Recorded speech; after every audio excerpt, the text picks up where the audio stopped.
Bom dia, Vanessa. Tudo Bom bem? dia. Tudo bem? Que prazer te ter por aqui. Eu que agradeço o convite. Vanessa, formada em Direito, Sim. Relações Internacionais, Sim. Ciências Contábeis, Sim. mestrado em Direito Empresarial pela Universidade de Coimbra, Sim. Portugal. Portugal.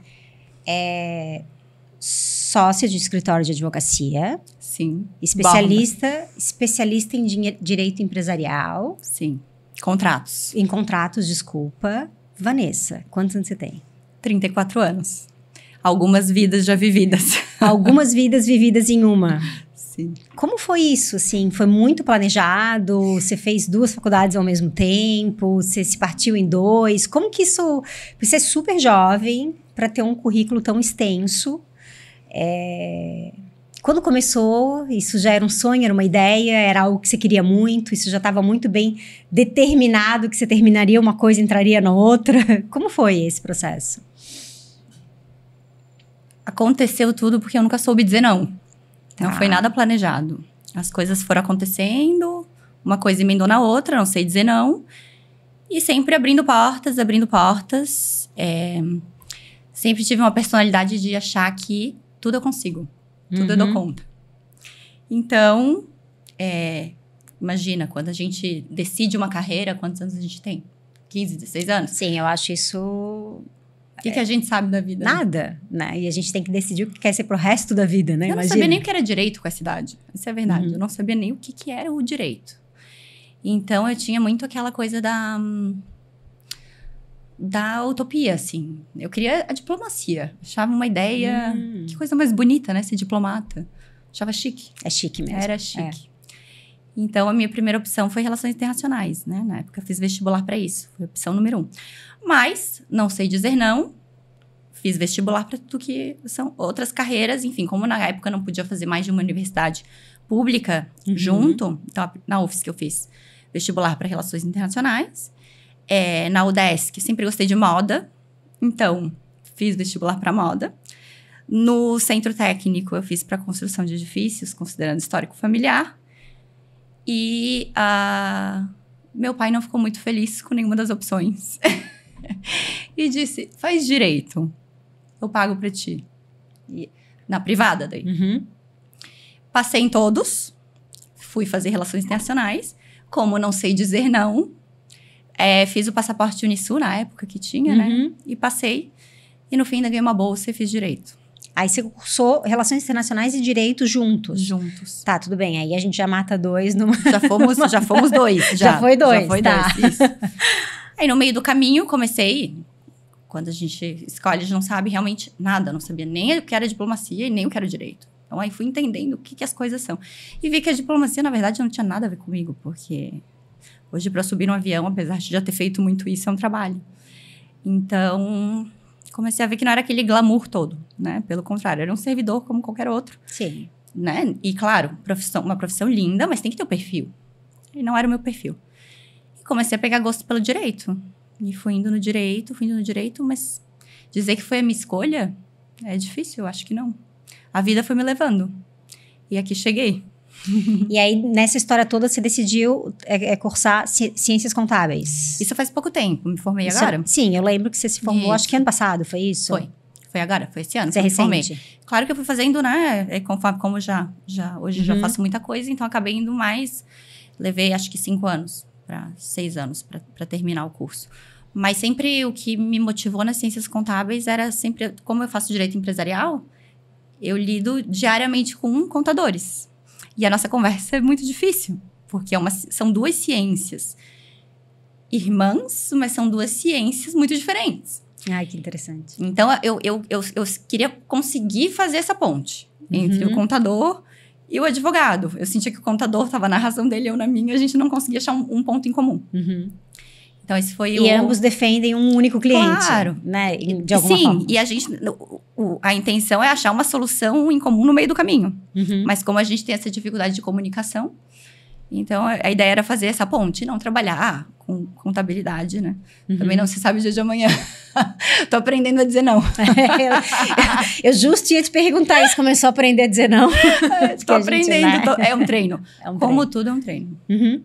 Mas, Vanessa, hoje você é como sócia de um escritório, Sim. focada em contratos empresariais. Como funciona isso? Vamos supor assim, eu tenho uma empresa consolidada, 14 anos de empresa, eu não tenho a menor ideia em que momento eu vou precisar de um advogado para fazer um contrato. Tipo assim, com toda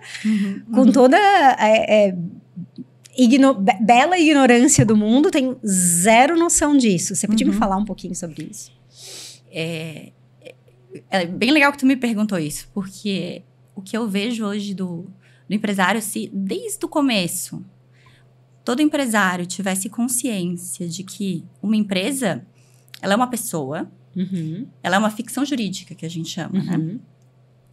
Então, ela é uma pessoa que ela reconhece como pessoa, mas assim como um ser humano, ela tem um esqueleto. E o esqueleto dela são contratos. A empresa nada mais é do que um grande conjunto de contratos, desde o momento que ela nasce até o momento que ela morre. Nada na empresa não é um contrato. Sim, mesmo que não seja um contrato escrito e assinado, mas são contratos. A partir do momento que tu faz uma relação societária é um contrato. Relação entre os sócios é um contrato. Uma compra é um contrato. Uma venda é um contrato. Tudo é um contrato. Empresa é sinônimo de contrato. E lucro é sinônimo de risco. Então, essas duas ideias, o empresário, ele ganha essa clareza muito depois, né? Claro, como todo empresário não cursa direito.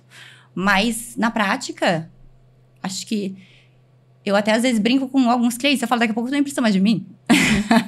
Já sabe até mais do que eu. Sim, né? sim. Então, porque é obrigado. Na prática, é obrigado Mas para qualquer tamanho de empresa? Qualquer tamanho.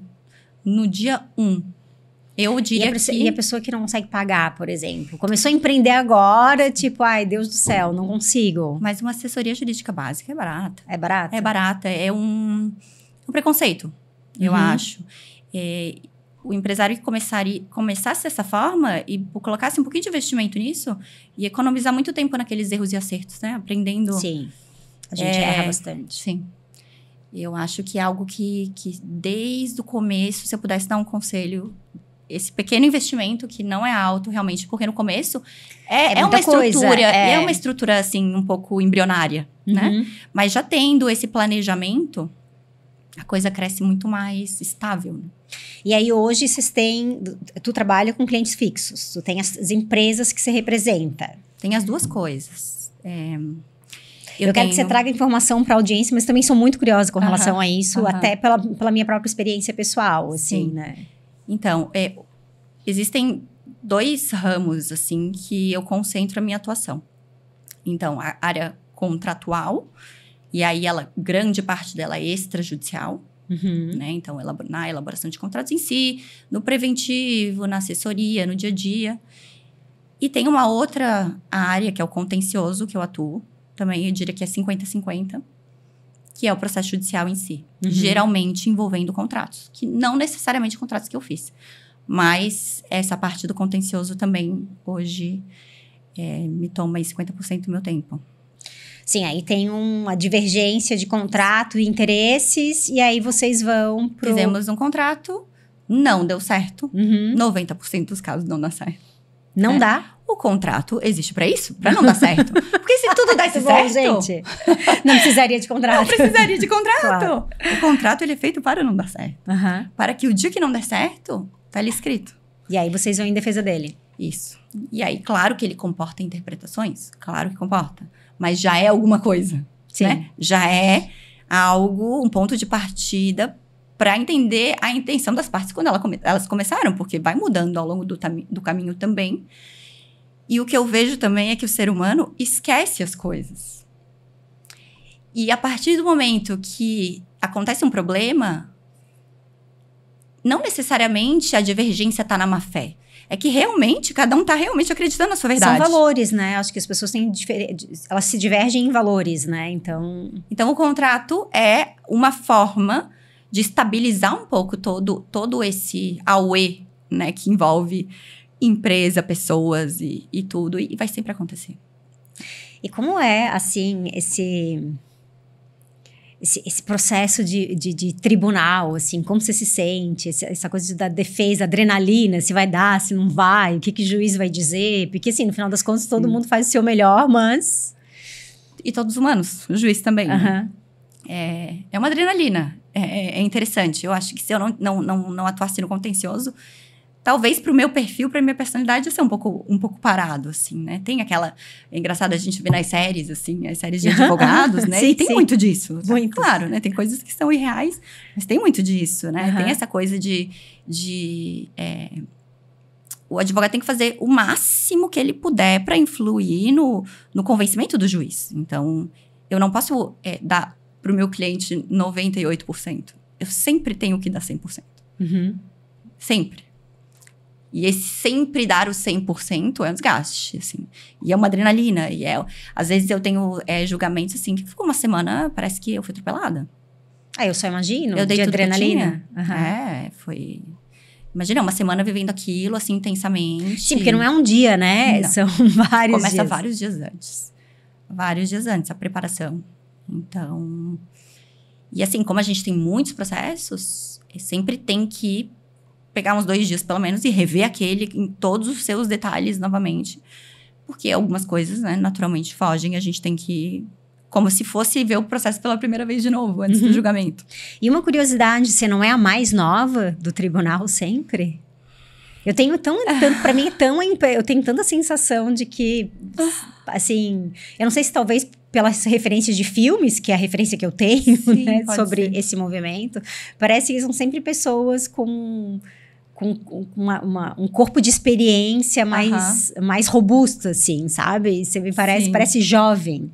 Como é isso, assim? Tem muita gente jovem, assim, né? Tem muita gente entrando ainda na advocacia. A advocacia mudou muito desde quando eu comecei, que não faz tanto tempo assim. Mas ela foi bem dinâmica, assim. Ela mudou bastante. Hoje, alguns advogados que estão começando me perguntam, assim... às vezes eu não tenho claridade. Uhum. Ainda estou entendendo esse processo de mudança com a tecnologia, com a quantidade de processos, com essa nova dinâmica... de interpretação da própria lei. Isso mudou muito nos últimos 10 anos, que assim, tá? Isso, inclusive, está documentado. Assim, são métodos interpretativos, assim, mas existem culturas que deixam espaço mais aberto para interpretação, outras menos, né? São mais legalistas. O Brasil era muito legalista. Hoje ele já está indo para um lugar de muito... Para mim, ainda é difícil lidar com esse tanto espaço de interpretação. Humana. Quando você fala legalista, era mais fechado, no sentido dentro assim, da lei. Mais literal. Uhum. Mais literal, né? Hoje em dia, claro que sempre teve esse espaço de interpretação e subjetividade. Hoje ele está muito maior. A gente sempre fica à mercê também da interpretação do próprio juiz, né? Então... Sempre. Dos valores dele, assim, acaba que tem muita relação com a pessoa que ele é, né? Isso é complexo. É muito complexo. A forma que eu encontrei de fazer paz... porque... Que quando eu era mais nova, eu tinha bastante dificuldade, sofria bastante. Acho que eu sempre fui de levar para o pessoal. E talvez isso pode ser uma grande qualidade ou um defeito. Uhum. Né? Acho que, assim como um médico, a gente tem que tentar levar um pouco menos para o pessoal. Isso eu trabalho.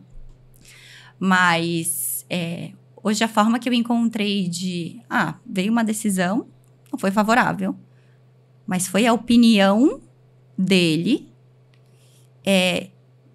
com reflexão. Ele refletiu sobre aquilo, ele leu o processo, ele viu, e assim, dessa forma eu durmo bem. Uhum. Né? São seres humanos, eu tenho a minha opinião, ele tem a dele. Tudo bem que a lei, né, tem aí lei e contratos, estão aí para justamente diminuir esse gap tão grande interpretativo.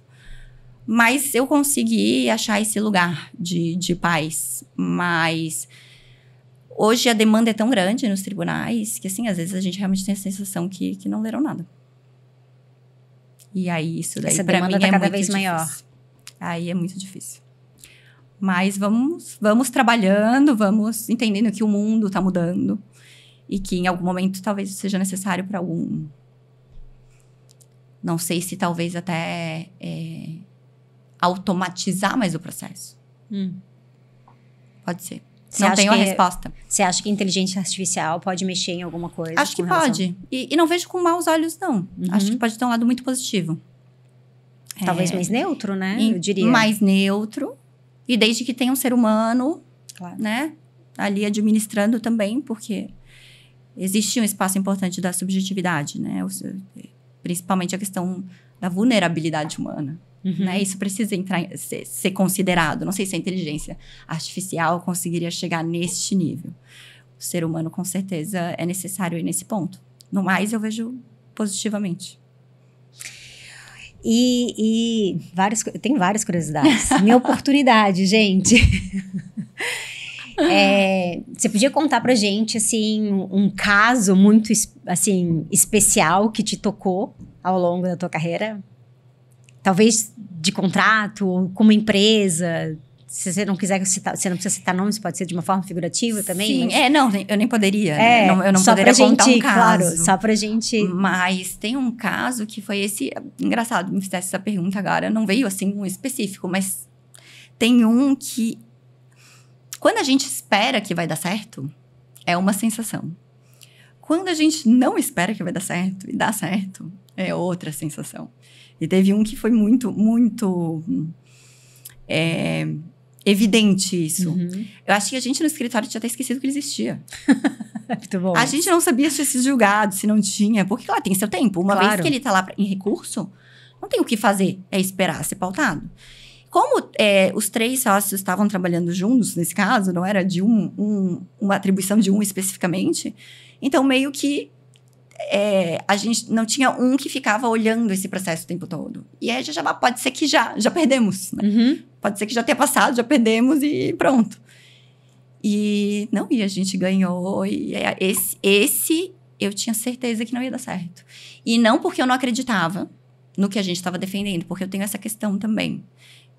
Eu sou conhecida, assim, meus clientes, por isso. Se eu não acredito, eu não pego. Porque eu entendo que o cliente merece um advogado que acredite naquela argumentação. Se eu não acredito, eu não consigo dar 100%. Claro. Só que, às vezes, a gente sabe que é muito difícil. Mesmo né? que você acredite. Mesmo acreditando, a gente sabe que é muito difícil o caminho. E esse era um desses. Então, quando deu certo, foi muito legal. Que legal. Tá, e daí, então, assim, a Samato Yoga contrata a Vanessa. Existe, tipo assim, existe um contrato entre a gente, entre essas partes, que é, tipo assim, um mensal, e aí as coisas vão acontecendo na Samato e você vai fazendo, ou a gente faz coisas pontuais, assim, tipo, agora eu preciso de um contrato, é uma coisa pontual. Agora eu preciso de uma defesa, é uma coisa pontual. Como funciona isso? Qualquer um dos dois cenários. Os dois é funcionam. possível, tá? O que geralmente acontece na prática se inicia pelo pontual, considerando que os empresários não começam lá. Então, quando vem, já vem com o problema. Isso, claro. Já vem com o negócio, o trem já descarrilhou. Então, a gente já chegou com o problema. Eu imagino. Resolvemos aquele problema e aí, sim, se vai pontualmente trabalhando com aquela empresa.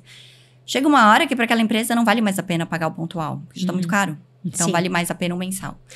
Eu tenho alguma restrição com o mensal, tá? Eu não conseguiria hoje oferecer o que eu ofereço tendo muitos clientes mensais. Eu tenho seletivamente, assim. Mas os dois aspectos aí são possíveis. Tá, e daí eu tenho, vamos supor que essa Samato é mensal, e daí eu quero alguma coisa que você não acredita que vai dar certo. Eu digo que... Daí você fala que não. Não. E aí eu tenho a liberdade de procurar outro advogado. Absolutamente. Total. Absolutamente. E são vários não é nenhum contratos, problema. Eu né? até É ajudo interessante. outro advogado. Aham. Não tenho problema com isso. Só, claro, eu não acho que eu vou poder entregar pra Samato o melhor. Entendi. Isso pra mim, eu perco meu sono. Isso tira o meu sono. Sim. E te tirar o sono é uma coisa que te incomoda? Muito. Eu prezo muito por deitar na cama e dormir 8 horas e acordar sem pesos. Acho que hoje é isso que eu busco. Hoje é isso que eu priorizo na minha vida. Uhum. Então, Sistema nervoso em paz. Não, exato. Dizer não para um cliente em troca de dormir em paz, eu não penso 2 vezes. Uhum.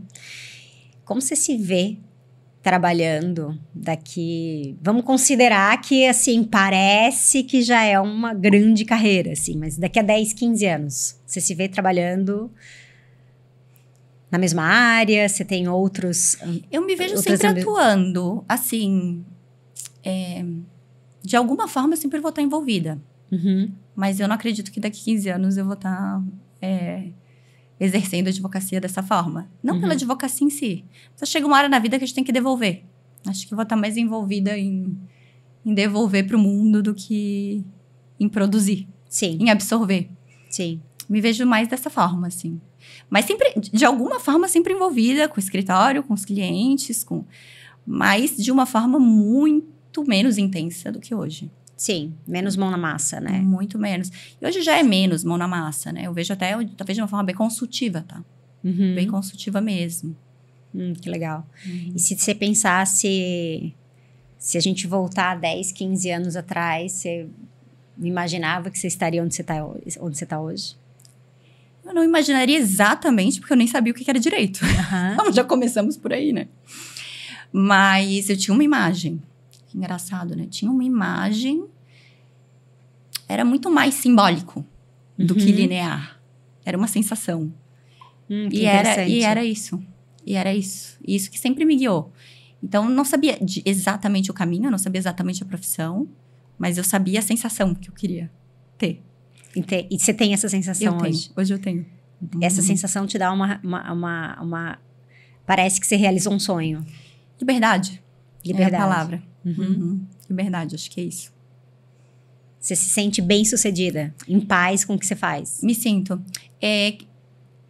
Sempre me achei uma pessoa gananciosa, assim, não gananciosa, ambiciosa. Não gananciosa, mas ambiciosa no sentido de querer conquistar muitas coisas. E depois de um tempo eu percebi que, sim, eu queria muitas coisas, mas a lista nunca cresceu. Então eu fui conquistando e fui ficando satisfeita. Interessante. E isso me faz bem feliz, assim, porque eu sinto que daqui a pouco eu tô realmente chegando no lugar que eu vou começar, a roda vai voltar. E eu vou devolver cada vez mais e mais.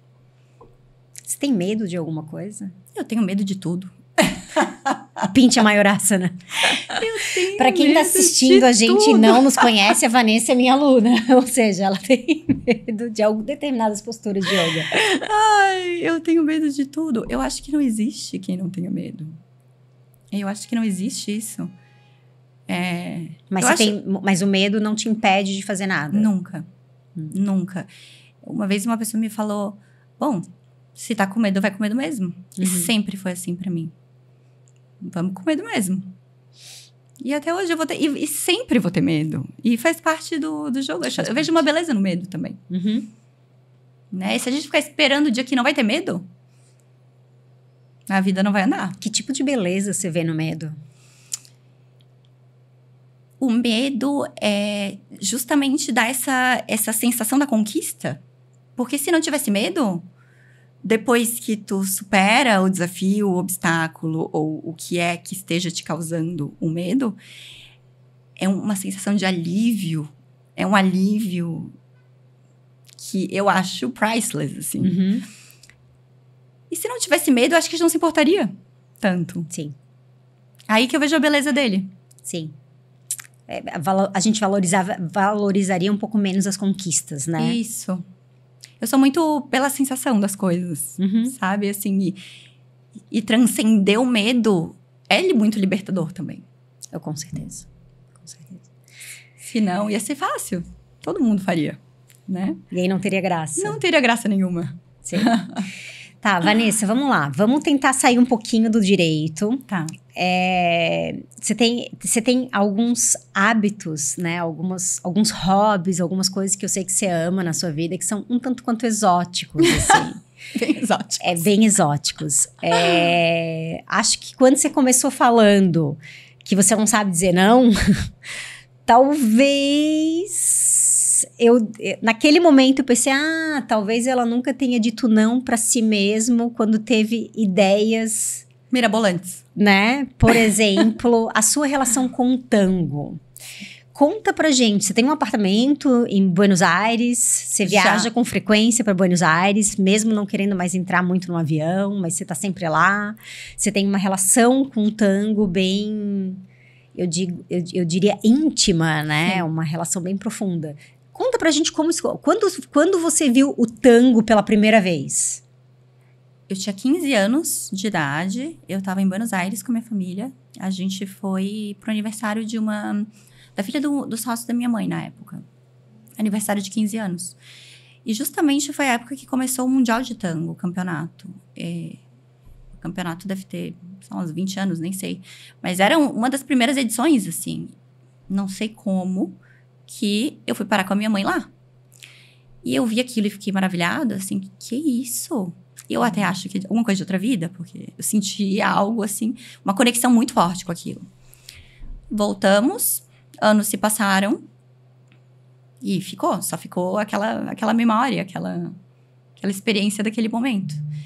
E um dia eu decidi voltar a ter hobbies, porque por muitos anos da minha vida eu não tinha nenhum hobby.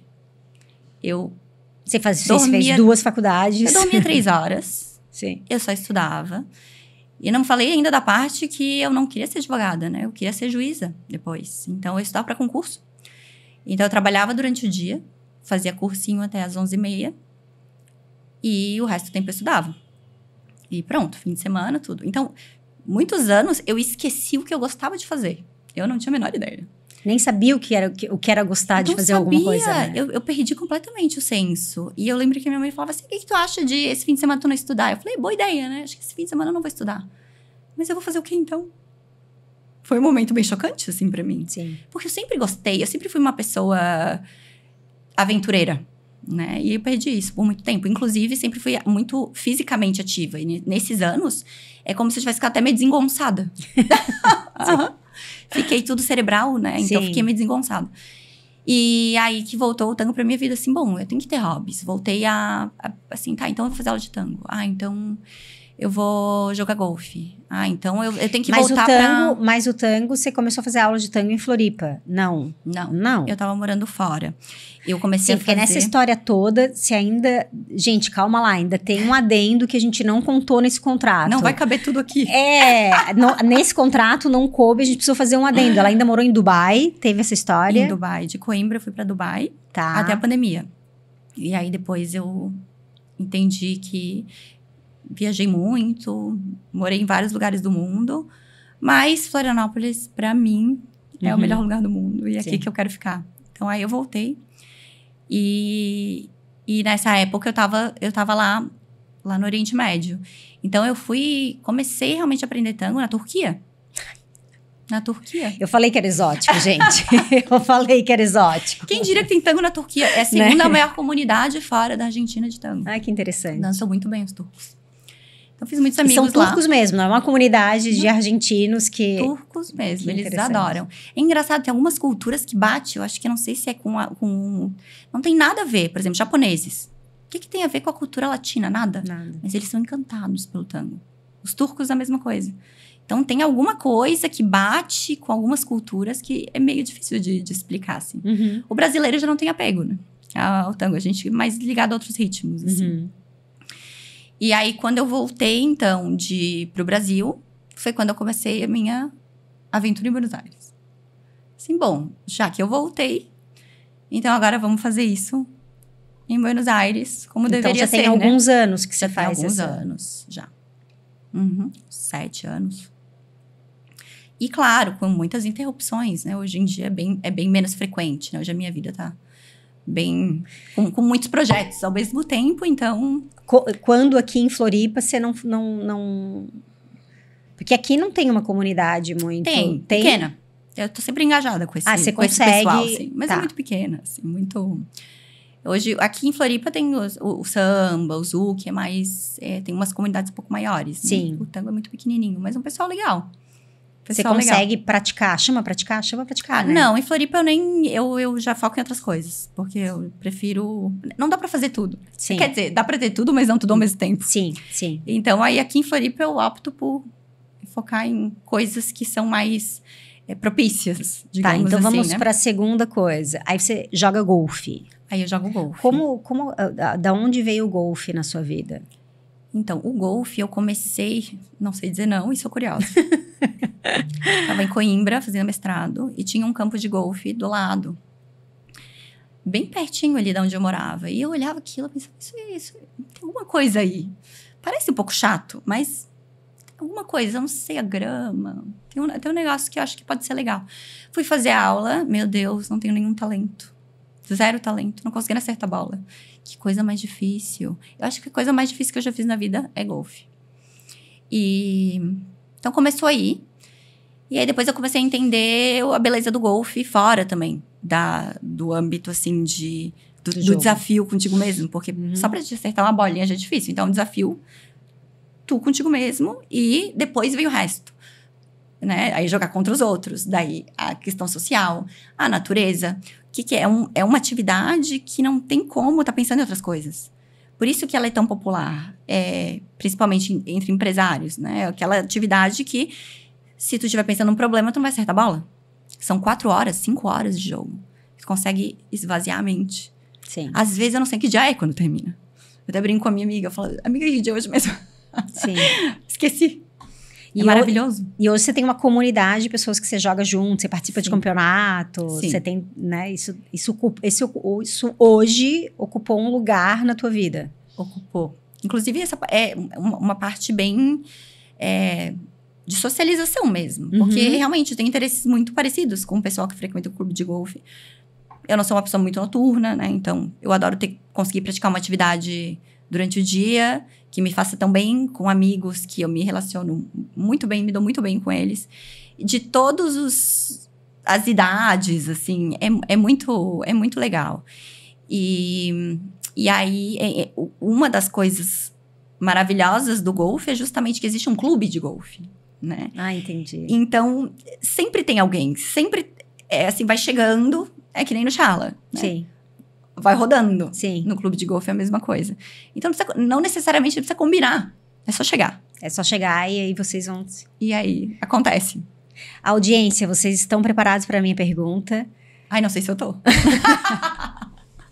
E o clube do whisky veio do clube do golfe? Veio do clube do golfe. Então, o clube do whisky é uma história engraçada. Eu sempre gostei de whisky. Né? Acho que isso... Aprendi com meu pai sempre gostou de whisky também. Então, eu sempre tive esse gosto. E no clube de golfe existe o clube do whisky. Masculino, evidentemente, né? É isso mesmo. Só tem homem, só tem... Você é a única integrante 60 feminina. pessoas. 60 pessoas, mais ou menos. 60, 70 pessoas. Bastante? Tinha uma mulher antes de mim, né? Eu fui a segunda mulher admitida, assim. E você precisa ser admitido? Sim. Ai, me explica. Claro, fala mais. Sim, fui admitida. Então, assim, começamos a frequentar e logo tem entre eles fazem, né, um processo de aprovação. Porque se entra num grupo de WhatsApp, toda uma, né, tem que ter. Existem regras. O presidente, ele até fala que é muito cacique para pouco índio. É difícil organizar. Sim, sim. Então, às sextas-feiras, ali a partir das 4 horas da tarde, depois o pessoal terminou de jogar, a gente fica pro clube do whisky. Whisky, charuto, muitas risadas. O charuto também? Também, porque daí uma coisa puxa a outra, Puxa né? outra, sim. Mas sim, o pessoal gosta, assim, de... E aí tem vários eventos ali, inclusive, né? Que se organiza naquele grupo. Muito legal mesmo. E aí vocês têm essa relação do uísque, né? O que veio do tal lugar, que ficou guardado e não sei quanto tempo. É um rodízio. Então, assim, todo mundo tem que trazer o seu uísque na sua vez, né? Uhum. É controlado. Você traz o seu. Só que tem um mínimo, não pode trazer uísque ruim. Tem um mínimo que pode levar, Uhum. né? Daí pra cima, fiquem livres. Daí é lucro. Então, a gente sempre faz assim, tem ocasiões especiais, né? Que daí cada um traz um super whisky. E aí, assim, a gente vai. Mas, ali no piso, já tá valendo. Já... Tá, então a gente já falou do tango, do golfe, do clube do whisky e o yoga. Onde entra o yoga nessa história toda? E o yoga entrou naquela época dos hobbies. Uhum. Foi assim que começou. Porque eu sempre fiz muita atividade física, desde criança. E aí, depois que eu fiquei estudando demais, fiquei desengonçada, emagrecia como se fosse um corpo que não tem... Não era um corpo preparado pra vida, né? Sim. A gente precisa ter um corpo que... O que tu precisa fazer, precisa correr, precisa pegar um negócio, ele tem que estar disponível. Claro. Então, eu treinei, eu fui rata de academia há muitos anos. Só que chegou um dia que eu não sei, criei um bloqueio, não consegui mais. E aí, ficou essa lacuna na minha vida, né? Tentei várias coisas. Joguei tênis, squash. Tentei várias coisas. Mas nada supriu aquela lacuna, a academia eu não conseguia mais voltar. E... Eu lembro que a minha mãe, desde que eu sou adolescente, falava de Ashtanga. Não sei de onde que ela tirava aquilo. Sua mãe conhecia o Ashtanga? Minha mãe conhecia o Ashtanga. Que interessante. Eu acho que ela ia num shala que tinha o dia do Ashtanga. Uhum. E ela adorava. Ela Uhum. fez The Rose, fez... Enfim, mas a minha mãe sempre gostou de yoga. Isso ficou na minha cabeça. Porque eu nunca fiz nenhum outro tipo de yoga. Eu já fui direto parar lá na escola, no Ashtanga. Não sei explicar isso também muito bem. Eu sei que eu tava num momento muito difícil, muito estressante, uns problemas seríssimos, assim, eu tava sofrendo crise de pânico. Então, eu pensava assim, bom, eu preciso agora... Alguma coisa tem que me colocar de pé. Alguma coisa tem que me... Eu tenho que levantar, já começa por aí. Preciso levantar, né? Levanta e anda. E aí, eu comecei a pensar o que poderia ser esse lugar. Porque atividade física é um remédio muito bom pra esse tipo de coisa, né? Especialmente o yoga, né? Porque é um tanto quanto psicofísico, né? Sim, pra mim era uma ideia, mas era uma ideia que soava muito bem. Sim. E aí, como eu tinha aquela ideia do Ashtanga na minha cabeça, fui no Google, Ashtanga Floripa. Aí você caiu.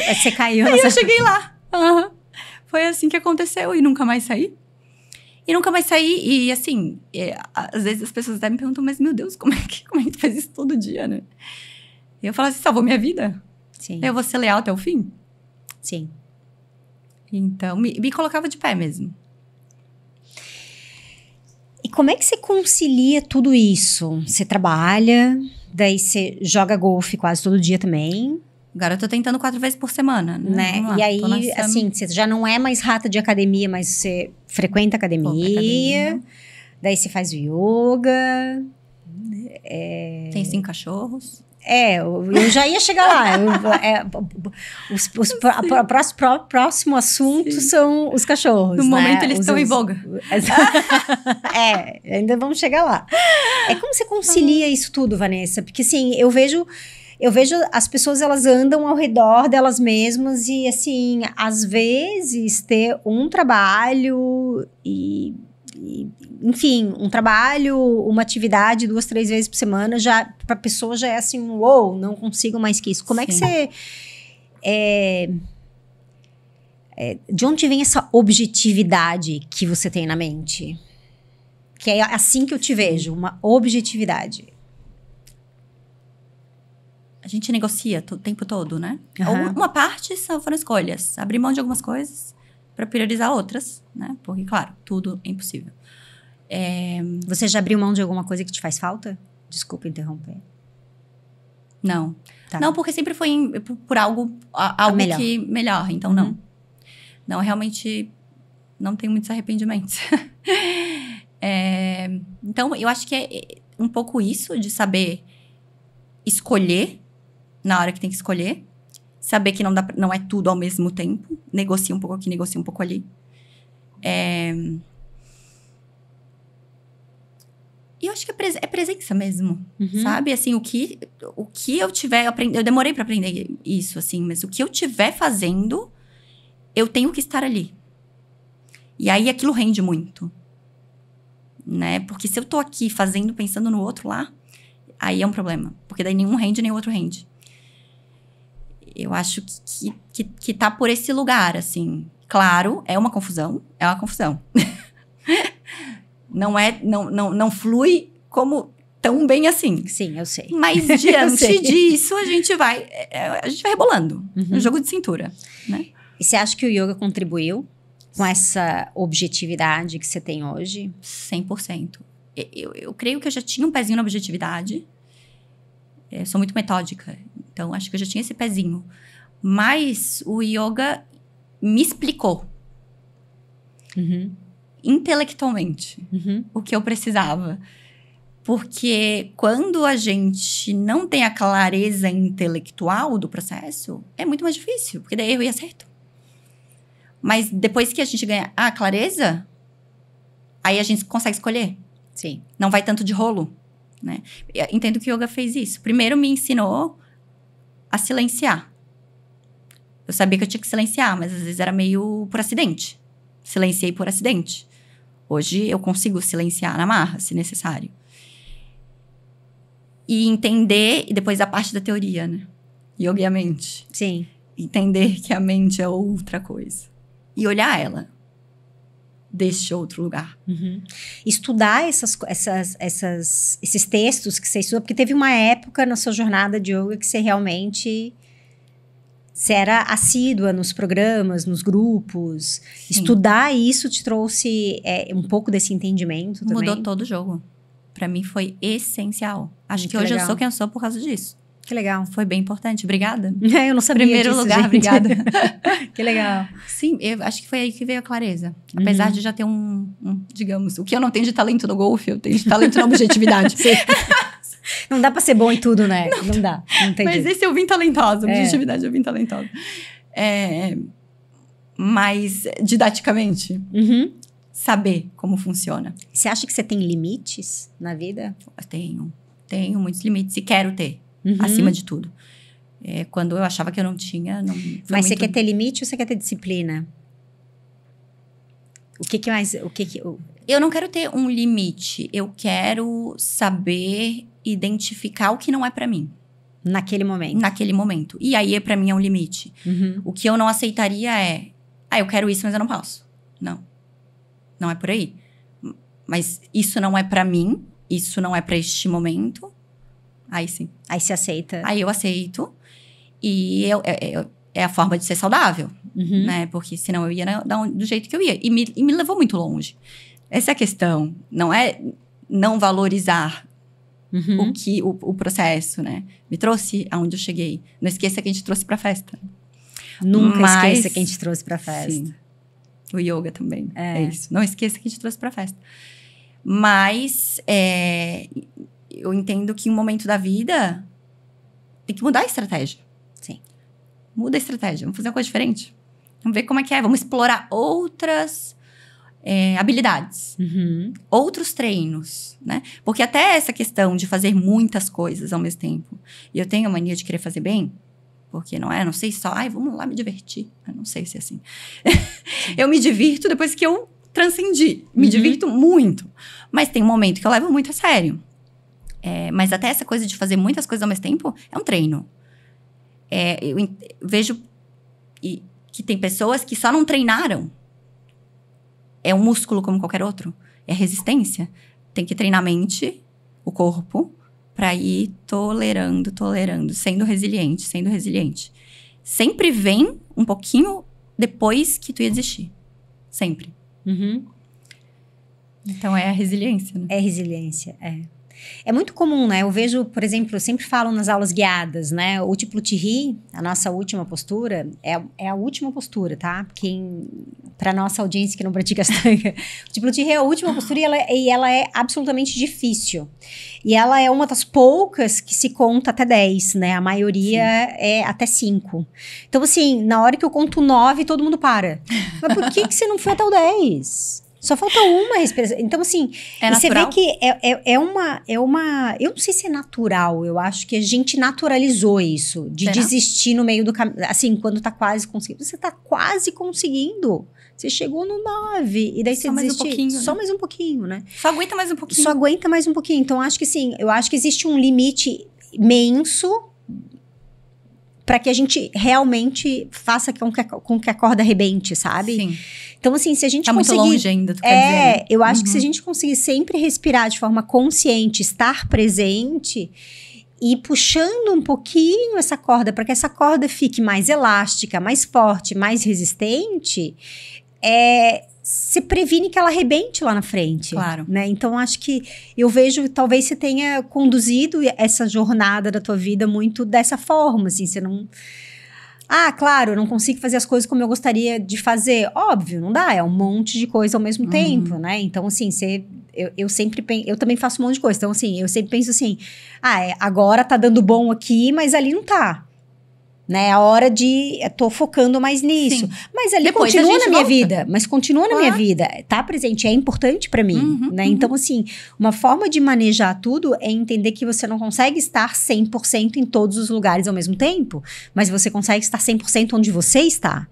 E é, de fato, isso que importa, né? E render muito ali. E você consegue render muito. Pra então, depois poder revisitar outras coisas. né? Então, acho que esse treino que você tá falando é muito sobre isso, né? Sobre como se relacionar com essa corda. E também Né? a perspectiva, né? Não Com existe bom e certeza. ruim, não existe fácil e difícil. Só existe As coisas são diferentes. comparação. Só existe comparação. O que eu achava difícil há 10 anos atrás, hoje eu não acho mais difícil. Por quê? Porque eu já faço coisas muito mais difíceis do que eu fazia 10 anos atrás. Só que provavelmente, se eu continuar fazendo isso, daqui 10 anos, eu vou achar... Hoje, o que eu tô achando difícil, eu vou achar fácil. Não existe, é só comparação. Às vezes, quando eu tô em alguma situação difícil, assim... Claro, né? Eu faço isso de uma forma saudável. Daria pra fazer isso de uma forma ruim. Mas eu tento lembrar de um lugar pior que eu já tive. Sim. E aí eu melhoro na hora. Não sei, psicólogos expliquem. Não. Mas pra mim funciona. Porque é perspectiva. É comparação. É sair um pouco disso, né? Sim, às vezes você olha e fala, tá, o mundo tá desabando aqui, mas é só aqui, né? Eu tenho todo o outro resto funcionando. Todo né? outro resto funcionando. Isso. Todo o outro resto E sempre vai fluindo ter bem. algum negócio desabando em algum lugar que daqui a pouco tu vai lá e, né? Dá atenção pra aquilo. Vanessa, e 5 cachorros? Como essa história... 5 cachorros que você adotou, né? São 5 vira-latas que tiveram a sorte, que a gente fala que ficaram ricos, né? Porque o vira-lata, quando ele é adotado, assim, ele fica rico, né? Ganha lacinho, toma banho, né? Ele ganha determinados... Joga golfe, né? Joga golfe, né? Para ver um vira-lata jogando golfe, siga a Vanessa no Instagram. Como foi isso? A primeira foi a Didi, né? Foi. A Didi foi sem querer. A Didi eu não tava planejando ter cachorro, porque eu ainda tava meio se eu ficava no Brasil, se eu não ficava no Brasil, se eu... Então, a Didi, o meu amigo encontrou ela atropelada. Jesus, um beijo, Jesus. E aí, ele falou, porque na época eu tava procurando uma fazenda. Eu queria comprar uma fazenda. As ideias mirabolantes da Vanessa. E ele falou, uma boa candidata pra tua fazenda. Daí, ele me mandou a fotinho dela, que ele encontrou atropelada e tal. E daí, na época, eu dei uma mão pra fazer a cirurgia, né? E aí, eu falei, quer saber? Vou pegar pra mim. E daí, fiquei com a Didi. Ele ficou até eu terminar ali minha obra, que eu tava reformando apartamento, e daí fiquei com a Didi. Foi tão estranho, porque, imagina, a vida inteira assim, sozinha, né? E aí, pra quem conhece a Didi, é uma princesa. Mas foi bem complicado eu sair do meu individualismo absoluto. Sim. Era um individualismo absoluto que eu vivia, né? O meu silêncio era a coisa mais preciosa que eu tinha. Assim. Então, até a Didi é um anjo. Então, até o anjinho foi um desafio. Só que daí depois, enfim, peguei um amor enorme, mudou minha vida. Também justamente porque eu comecei a compartilhar. A expandir a energia, né? Sim. Aí eu saía e a Didi ficava sozinha em casa e eu pensei, não, eu vou pegar mais um. Aí peguei mais um pra fazer companhia pra Didi. Só que daí, quando eu saía com um, ficava o outro sozinho em casa. Eu falei, bom, vou pegar um pra fazer companhia pro que fica em casa. Muito maravilhoso. E foi isso. Juro por Deus que foi isso. Porque daí eu podia sempre sair com um e ninguém ia ficar triste. Claro. E aí veio a enchente do Rio Grande do Sul. Aí veio a quarta. E eu senti que eu precisava fazer minha parte. Veio a quarta. E no fim veio o Ricardo, o último, o derradeiro. Que Porque daí foi abandonado lá na obra mesmo, né? Então, daí não tinha o que fazer. Ou botava pra rua, ou Sim, ficava com ele. descobriram que a dona da obra gostava de um vira-lata e entregaram o Ricardo pra ela. E ele não saía da obra. Ele não saía. Não era, eu acredito que foi abandonado mesmo. Porque se fosse cachorro de rua, tinha ficado um pouco e depois tinha saído. Uhum. Acho que ele foi abandonado por ali, sim. E aí escolheu a casa dele e lá está. E aí você mora num apartamento. Como é que é a Sim. logística? Você sai com um cada vez? Sai 3? Eu saio com 4 e o Ricardo sozinho. Porque Ah, o Ricardo, não. O Ricardo, ele tem problemas de abandono. Então, com outros cachorros, ele é complicado, né? Então, eu preciso estar só com ele. E é um cachorro forte. Sim. Então, não é um cachorro que eu preciso estar disponível para controlar e para ensinar, acima de tudo, né? Porque daí, com o tempo, agora ele vai amadurecendo e vai melhorando esse comportamento dele. E os outros são muito tranquilos, né? Então, os outros eu posso... Aí você sai com... Então, assim, aí você acorda, você sai com os 4, depois você sai com o 4:30 Ricardo. acordo, Daí você vai pra coffee. yoga. Super coffee. 4:30 acordamos, super coffee, sai com o Ricardo. Porque se eu não sair com o Ricardo primeiro... Ah, daí ele quebra tudo depois. Ele quebra tudo, porque ele quer ser o primeiro. Aí, vou lá com o Ricardo, faço a voltinha do Ricardo, volto, desço com os outros 4. E aí, yoga. Essa é a rotina. E à noite... Mesma coisa, Ricardo, depois os 4. E aí, sempre que eu posso encaixar um cachorro na minha rotina, eu encaixo. Sim. Tá sempre um comigo, ó, vou no golfe, vou no mercado, sempre tem um cachorro passeando e fazendo revezamento. Daí eles se distraem também, né? Porque se for só aquele passeiozinho também, não... Acho que não supre. Sim. Você vai ter mais? Não. Não. Mas vou ajudar muito mais. Sim, com certeza. Mas ter mais, não. Nem sei se eu vou ter 5 de novo, tá? Sim. Não é tão simples. Sim, mas tu sabe bem como é que é. Eu sei. Eu tenho essa mesma sensação. Acho que um dia eu cheguei num número que eu não quero chegar nunca mais. Sim. Né? Vai estar diminuindo e tá ficando saudável. Mas também entramos naquela regra da comparação. Sim. Enquanto a gente tem 1, 2, 3, a gente acha difícil. Quando a gente tem 5, a gente acha 2, 3 fácil. E vai achar fácil para sempre. Precisou passar da linha para poder valorizar o anterior. Exatamente. Então, eu vejo também dessa forma. Uhum. Mais um treino. E esse teu desejo de ajudar, essa vontade de ajudar os animais, como isso veio para ti? Desde criança. Sempre tive essa ligação com eles, assim, muito, muito forte. A minha tia sempre foi de resgatar animais. Então, eu tenho isso muito presente desde pequena. Uhum. Sempre foi algo que... Foi uma dorzinha que eu tive. Sempre. E aí, chegou uma hora que eu decidi que eu tinha que fazer uma coisa a respeito. Que não dava mais pra ficar com aquela dorzinha. Sim. Daí, virei vegetariana. E depois comecei a trabalhar com os cachorros. Sim, a gente faz o que pode, né? E Nos a bastidores, gente vai fazendo o que pode. só a gente sabe o que a gente faz, né? Nos bastidores. Sim. É a minha causa. Sim. Eu acho que todo mundo tem a sua. Todo mundo pode encontrar o que é sensível pra si. Essa foi uma dorzinha que eu tenho desde criança, assim. Eu também tenho esse... Mas não tem muita explicação. Acho que veio comigo. Algum karma aí. Vanessa, o que você falaria para inspirar a nossa audiência? Nessa sua belíssima história de vida. Aguenta mais um pouquinho. Aguenta mais um pouquinho. Só mais um pouquinho. Chega no 10. Só mais um pouquinho. Eu acho que é isso. Acho que é só mais um pouquinho e... Que vem. Acho que esse é o segredo. E não negociar o negociável. Não negociar o inegociável. O que é algo inegociável para ti hoje? Meu sono. Meu sono é inegociável. Sistema nervoso equilibrado. Inegociável. Absolutamente. O resto, tudo a gente dá um jeito. Mas eu não sei se para todo mundo é assim. Se eu durmo uma noite bem dormida, eu rejuvenesço. Sim. É impressionante o efeito que isso tem em mim. Às vezes, eu aprendi tanto isso que às vezes quando eu brinco assim, eu sou pessimista à noite. Me pergunta amanhã de manhã. Porque à noite eu sou pessimista. E eu tenho consciência disso. Então, em vez de eu ficar pensando e me remoendo, eu vou dormir. E de manhã eu penso. Eu resolvo. Porque outra cabeça. É outra pessoa. Sim.